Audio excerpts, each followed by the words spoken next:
Doctor অয় এ health knowledge চ্যানেলে আপনাদের সকলকে স্বাগতম।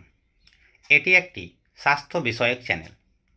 এই চ্যানেলে প্রতিদিন রোগ ও তার পরিচয় এবং মেডিসিন ও তার বিস্তারিত ব্যবহার নিয়ে আলোচনা করা হয়ে থাকে।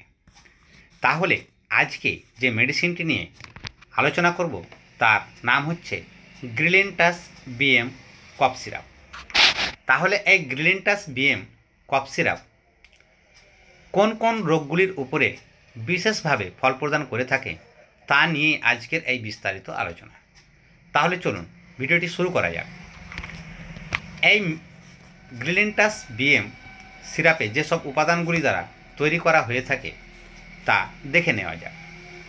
প্রথম যে উপাদানটি দেওয়া হয়ে থাকে তার নাম হচ্ছে টারবোটালাইন সালফেট, যার পরিমাণ হচ্ছে 2.5 mg এবং তার পরবর্তী উপাদানটি হচ্ছে ব্রোমোহেক্সিন হাইড্রোক্লোরাইড, যার পরিমাণ হচ্ছে 8.0 mg।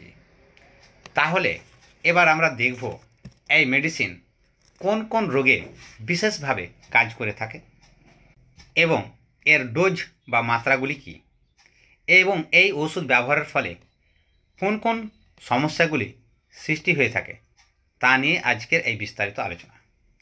প্রথমে যে রোগটি নিয়ে আলোচনা করব তা হচ্ছে শ্বাসনালীর প্রদাহ। এই শ্বাসনালীর প্রদাহ বা অ্যাকুইট ব্রঙ্কাইটিস কি? শ্বাসযন্ত্রে জীবাণুদূষণ হয়ে শ্বাসনালী থেকে শুরু করে নিয়ে ফুসফুস পর্যন্ত, তার সাথে বায়ুনালীর শাখা প্রশাখা প্রভৃতি অংশে এক প্রকার ব্যথা যন্ত্রণার সৃষ্টি হয়। এই ব্যথা যন্ত্রণা সৃষ্টির সাথে সাথে কাশি অনবরত হতে থাকে এবং তার সাথে সামান্য জ্বর, গা হাত পা ম্যাজম্যাজ করা, গলায় ব্যথা, মাথায় যন্ত্রণা, এই সব ধরনের সমস্যাগুলি লক্ষ্য করা হয়ে থাকে এবং শুকনো কাশি হয়ে থাকে এবং কাশতে গিয়ে বুকে ব্যথার সৃষ্টি হয় এবং এই কাশি দিন দিন বাড়তে থাকে।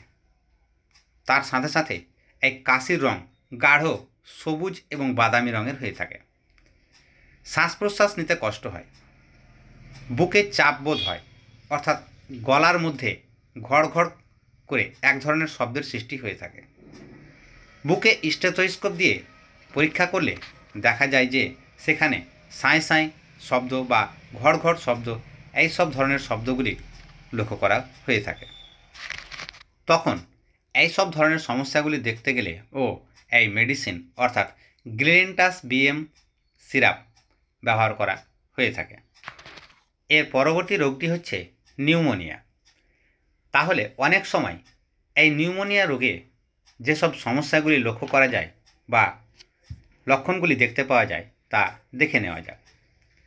কর্কশ অর্থাৎ কষ্টকর খুব কাশি, অর্থাৎ কাশতে কাশতে চোখ মুখ নীল আকার ধারণ করে, শ্বাস প্রশ্বাস নিতে কষ্ট হয়, শ্বাস প্রশ্বাসের হার বেড়ে যায় এবং বুকের মধ্যে একটা সাঁই সাঁই শব্দ হতে থাকে।